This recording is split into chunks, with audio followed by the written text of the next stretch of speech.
Yes, Yes, yes, yes, and yes. yes. Yeah. So I have a newsletter. I have a list just like you do. I have a newsletter to where I send out updates. I have a podcast just like you do. I have a blog that I put out there. And anybody who's out here can very easily create a list of about 100 people and just start doing a monthly newsletter saying, here's what's new with me.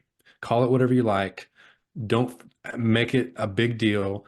I'm looking at commercial real estate and just talk, I mean, a paragraph or two and just leave it at that. That person Paragraph is or two, now, please. yeah, Yes. that person is now in your world. And they're like kind of curious about what's happening with you. And then every so often you do a call to action, say, hey, if you know, if you would like to get together and talk shop, here's my Calendly link. I'd love to talk shop with you for about 15 minutes. One in 100 people will actually do that, but you've established it. And then you go through and take your phone and you text people